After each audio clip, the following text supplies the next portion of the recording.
On this hike, we're back in the northern Blue Mountains, west of Sydney, back into rock pagoda territory, as we find our way out to the remote Wollangambe Crater, an interesting formation along the Wollangambe River that appears to be a large bowl formed by the erosion of several small creeks, so not an actual impact crater, or so it is believed. We'll be traversing the rugged Wollangambe wilderness along an overgrown track that is supposedly quite easy to lose. This is one where we definitely need an offline map handy. Otherwise, the hike isn't too difficult, about 17 kilometers in total, with a bit of scrambling. There's an unofficial campsite by the river near the crater, but I've also heard there's a good camp cave upstream, which we might try to locate if we have time. Weather today is looking good. There's rain forecast for tomorrow, so we'll hopefully be out by the time that sets in. In all, it should be good hiking conditions.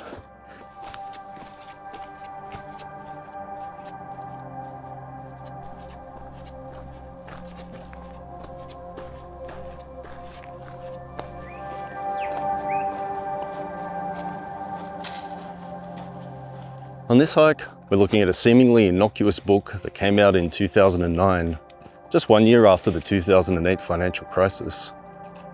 It arrived at a moment when the world was supposed to be changing, yet everything seemed to be staying exactly the same. Despite its modest appearance, the book spread rapidly through underground blogospheres and political circles to become one of the most influential cultural theory works of its time. The book was Capitalist Realism, Is There No Alternative? Its author was Mark Fisher, a British theorist, teacher and blogger who wrote under the pseudonym K-Punk. Now, Fisher wasn't just writing a book about economic theory, he was performing a cultural autopsy. He looked at our movies, our music, our failing mental health, and our soul-crushing office bureaucracies, and he identified a single suffocating atmosphere that he called capitalist realism.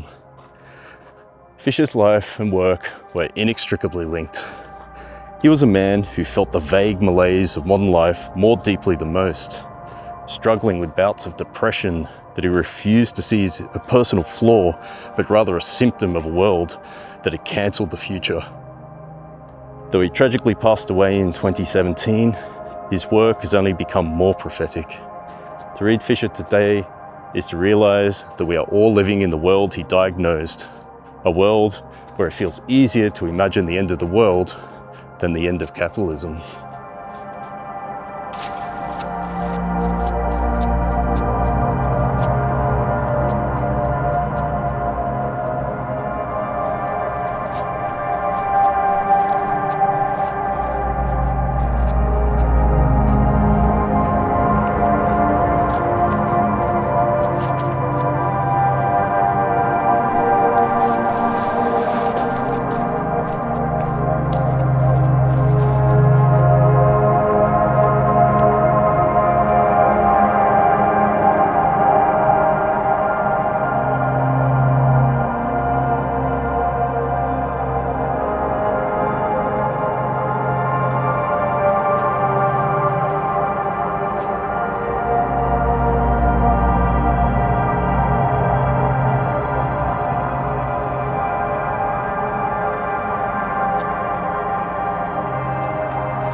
some trail mix.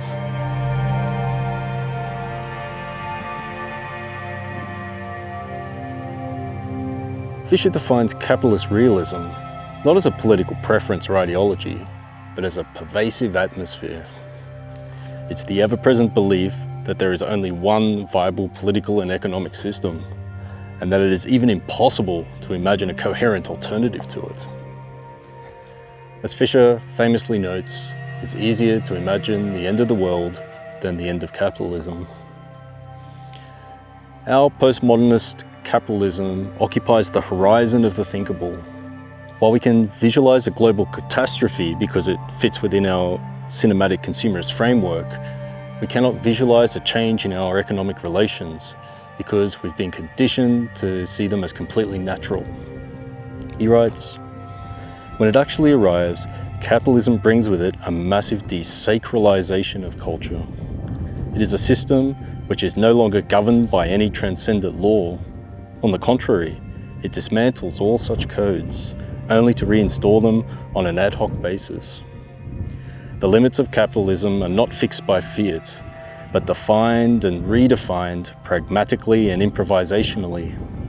This makes capitalism very much like The Thing in John Carpenter's film of the same name, a monstrous, infinitely plastic entity capable of metabolizing and absorbing anything with which it comes into contact."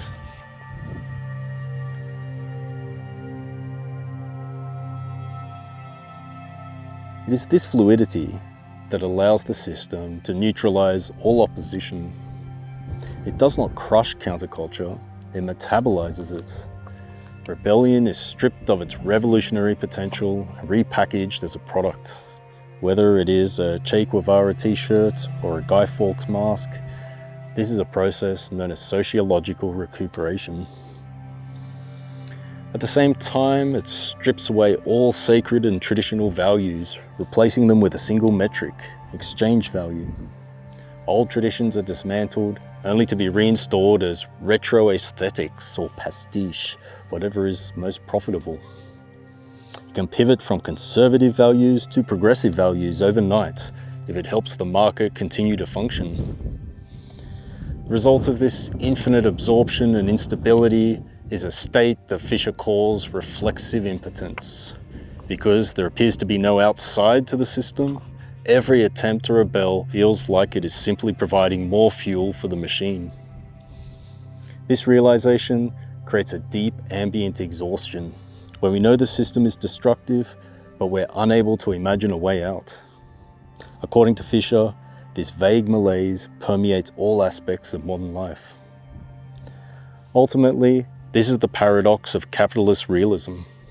It is a system that presents itself as a solid, inescapable reality, yet functions like a fluid, ever-shifting predator. Living within such a system without understanding its true nature is inherently exhausting. We must recognize this malaise not as a personal flaw, but as a systemic side effect of the machine.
That is beautiful.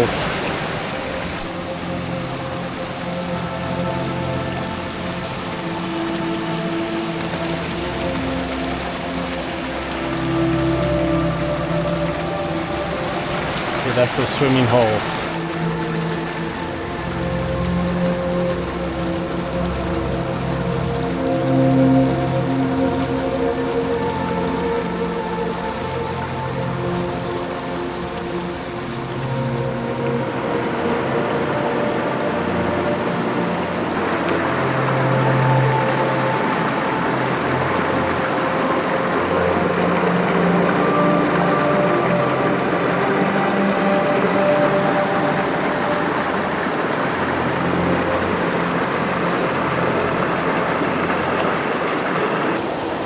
There is a persistent underlying sense of exhaustion and anxiety that defines modern life.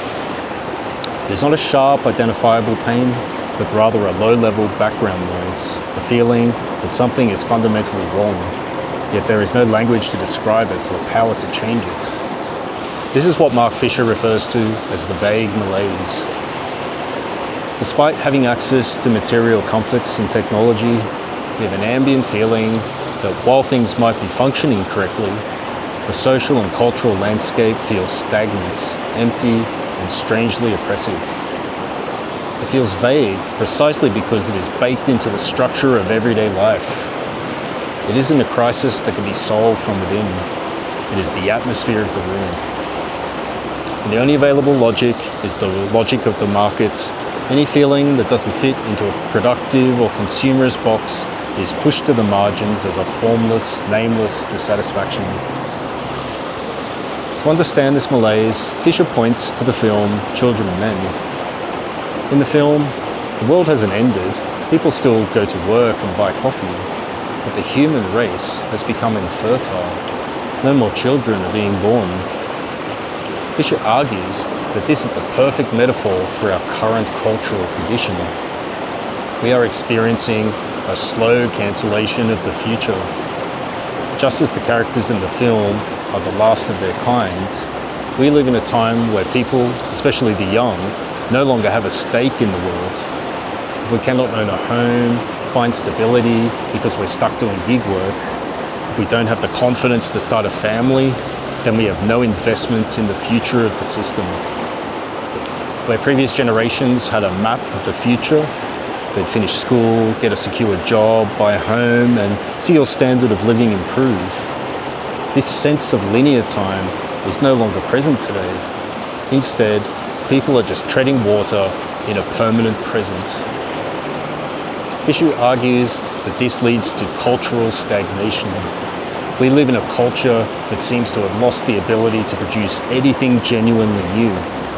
Instead, we are trapped in a loop of museumizing the past, constantly recycling old aesthetics, rebooting old movies, and retreating into nostalgia because we can no longer imagine a next. It is within this grey, stagnant atmosphere that the vague malaise takes root. It is the feeling of living in a world that is technologically modernizing, but culturally and socially decaying. Fisher writes, "This malaise, the feeling that there is nothing new, is itself nothing new, of course. We find ourselves at the notorious end of history trumpeted by Francis Fukuyama after the fall of the Berlin Wall. Fukuyama's thesis that history is climaxed with liberal capitalism may have been widely derided, but it is accepted, even assumed, at the level of the cultural unconscious."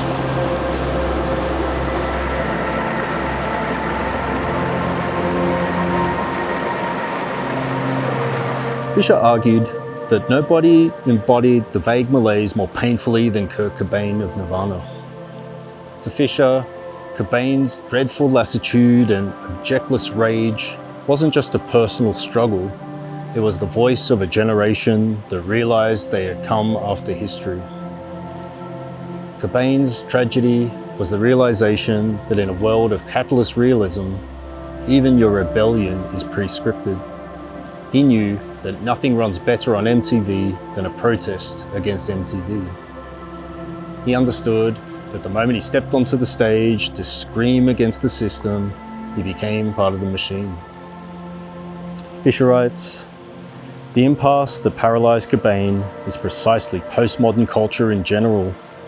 Cobain found himself in a world in which stylistic innovation is no longer possible, where all that is left is to imitate dead styles, to speak through the masks and with the voices of the styles in the imaginary museum. Here, even success meant failure, since to succeed would only mean that you were the new meat on which the system could feed."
So originally I was going to go and try and find the cave that's upstream from here to stay the night, but this is a really beautiful place, really peaceful, there's no one else around, so I think I'm actually going to camp here tonight and we'll go and try and find that cave tomorrow morning, see what it looks like.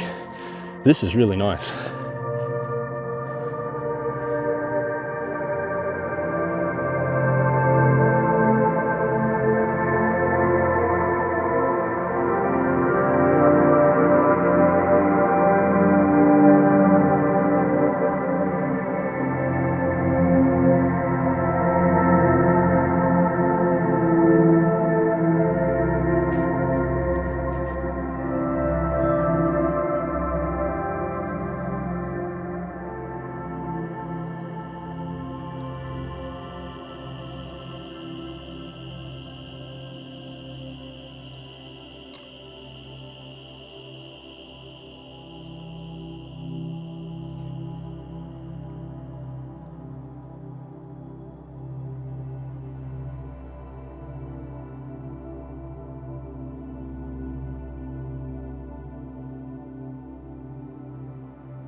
So we've left the tent behind for now. We're going to go upstream and try and look for that cave. And that'll give the tent a little bit of time to dry out. Got pretty wet last night, not from rain, but there was quite a heavy dew and a lot of mist around. So yeah, it is quite damp at the moment. So we'll hopefully be back. The sun should be out. Should be good.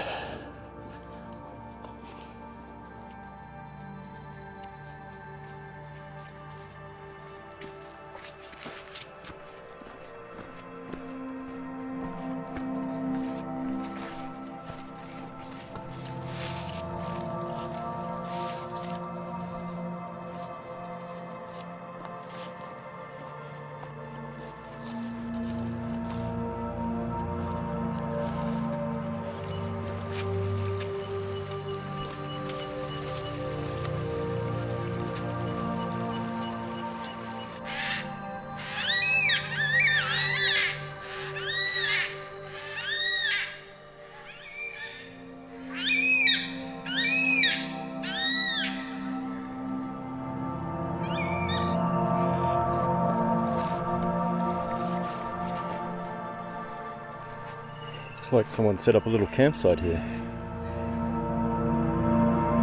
Very secure.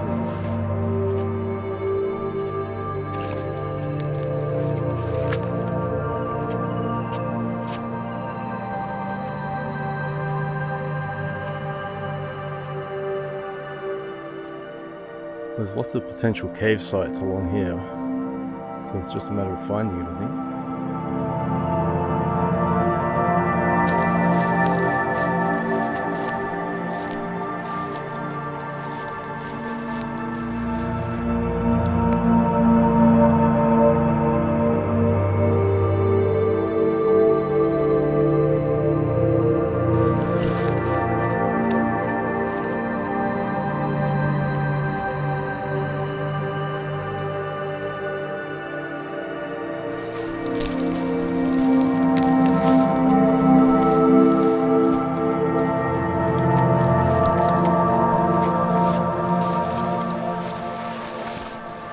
Definitely a cave.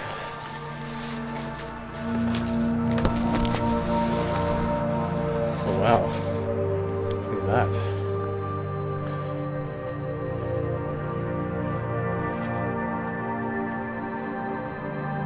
Definitely evidence of people camping.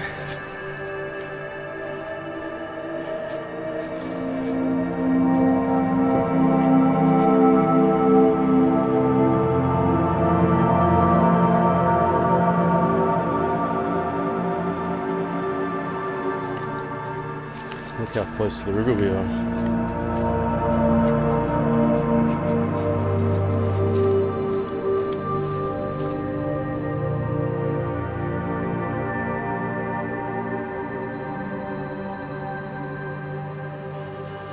Capitalist realism, of course, influences the workplace dramatically.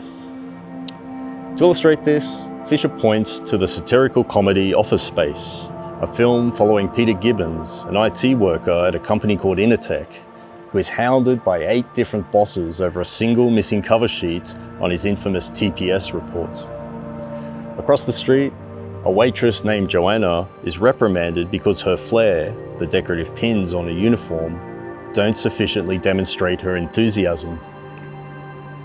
Fisher cites these as classic examples of market Stalinism. This is the central paradox of modern work.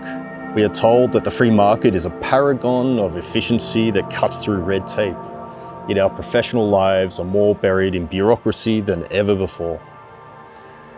In the old Soviet system, success was measured by meeting quotas set by central planners, often leading to faked productivity. Fisher argues that we have recreated this at the heart of capitalism. We no longer perform tasks, we perform the metrics of those tasks. In the modern workplace, it is often more important to prove you are doing your job than it is to actually do it. This audit culture manifests in 3 specific ways. First is the symbolic artifact. We are trapped in constant self-auditing, timesheets, forms, and self-evaluations. Like the TPS report, these are purely symbolic gestures. they exist only to satisfy the auditors. The documentation of the work has become more important than the work itself. We next encounter the vague objective, where work goals have become increasingly abstract. We chase key performance indicators, or KPIs, that often have little to do with the actual quality or social value of our labour. Finally, there is the constant need to perform internal branding. It is no longer enough to perform a service. You must perform sincerity. Joanna's flare in the movie represents the demand for a specific kind of emotional labour. The machine doesn't just want your labour, it wants your soul. You must brand yourself as passionate about your job, regardless of how you actually feel. This audit culture creates massive internal friction. The gap between your genuine feelings, exhaustion, boredom, or cynicism, and the enthusiastic mask you are forced to wear is a primary source of the vague malaise. Ultimately, this leads to what Fisher calls ontological insecurity. When we are constantly monitored by vague metrics, we never feel truly secure. We spend our time and energy appeasing the big brother of the market, leading to a profound sense of phoniness. We know the paperwork is meaningless, and our bosses know it too, yet we all agree to pretend that it is the most important thing in the world. This endless busy work ensures we stay too exhausted to notice that the future has been cancelled. We are too busy filling impact statements to realise we aren't actually making an impact. Fisher writes, initially, it might appear to be a mystery that bureaucratic measures should have intensified under neoliberal governments that have presented themselves as anti-bureaucratic and anti-Stalinist. Yet new kinds of bureaucracy, aims and objectives, outcomes, mission statements have proliferated even as neoliberal rhetoric about the end of top-down centralised control has gained preeminence. It might seem that bureaucracy is the return of the repressed, ironically re-emerging at the heart of a system which has professed to destroy it. But the resurgence of bureaucracy and neoliberalism is more than an atavism or an anomaly.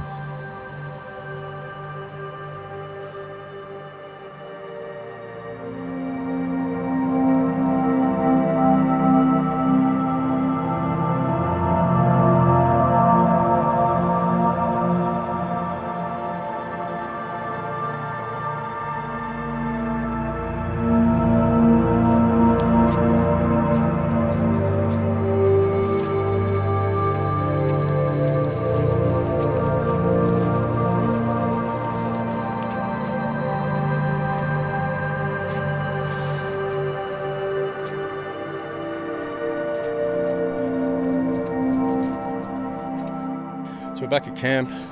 We left the tent up just so it could dry out a bit. So time to pack it away and start heading back. It's already getting pretty late, so we better get moving.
The privatisation of stress has been ongoing for some 30 years.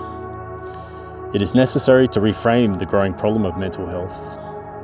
Instead of treating it as incumbent on individuals to resolve their own psychological distress, we need to ask, how has it become acceptable that so many people, and especially so many young people, are ill?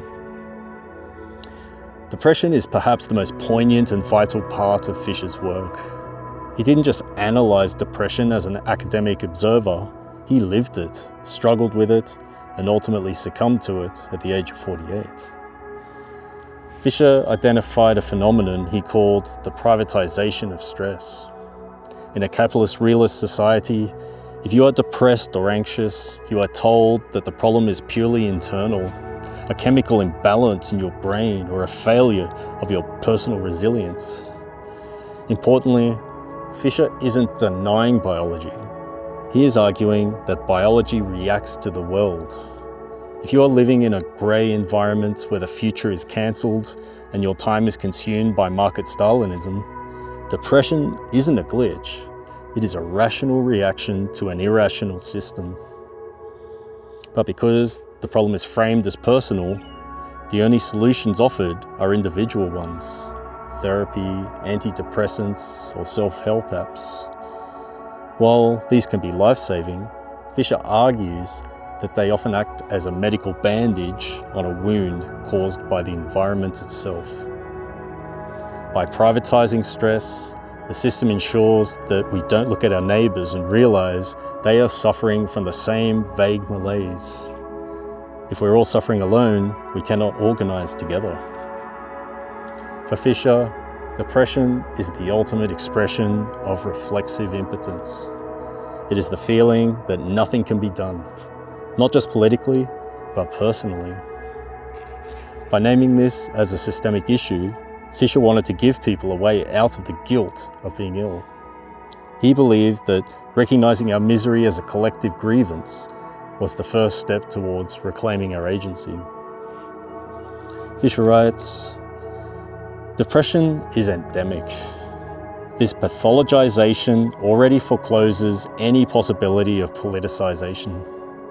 By privatizing these problems, treating them as if they were caused only by the chemical imbalances in the individual's neurology and/or by their family background, any question of social systemic causation is ruled out. By recognizing that our depression and anxiety are not personal flaws but side effects of the machine, we can finally stop looking for a way to fix ourselves and start looking for a way to fix the world. This is the ultimate fault line. The moment we turn our private grief into a public demand for a future that isn't cancelled."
our daily lives, we are governed by the time energy of the machine. Time that is tracked, audited and sold. But out in the trail, time functions differently. Nature doesn't care about your KPIs, your flare or your TPS reports. It operates on a sacred time that the market has tried but failed to desacralize. Hiking offers us ways to puncture the realism of our current system. Out here, we observe the reality of the finite. While capitalism insists on the unrealistic idea of infinite growth, the natural world reminds us of the real. A mountain range or a weather system is a transcendent law that cannot be redefined by a PR firm or a corporate pivot. It grounds us in a reality that is older and more permanent than the market. It also offers us the recovery of our time and energy. Fisher lamented how we are always wired and tired, our attention fragmented by digital grazing. Hiking is an act of deprivatisation. It is a space where you can reclaim your attention and move from hedonistic lassitude to a state of deep, sustained presence. It is the recovery of the time energy the machine tries to drain. Fisher's work serves as a reminder that the vague malaise we feel is the sound of a system that has reached its limits. By naming the machine, we start to see the cracks. By stepping outside into the wild, we remember that there is an outside to the system, that the future isn't cancelled, it's just waiting to be reimagined. As we look towards the horizon, we must remember Fisher's most hopeful insights. What is currently called realistic was once itself impossible. The trail doesn't just lead us into the bush, it leads us away from the permanent present and back into a world where we can imagine a future worth living in. The spell of capitalist realism only works if we stay in the room. It's time to step outside.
What an amazing hike.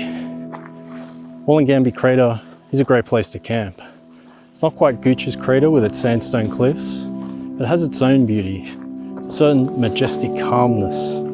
And the same with the Wollangambe River along that stretch. Although you don't have to go very far up or downstream before you reach gorges with those towering cliffs. And the track, for the most part, was pretty well established.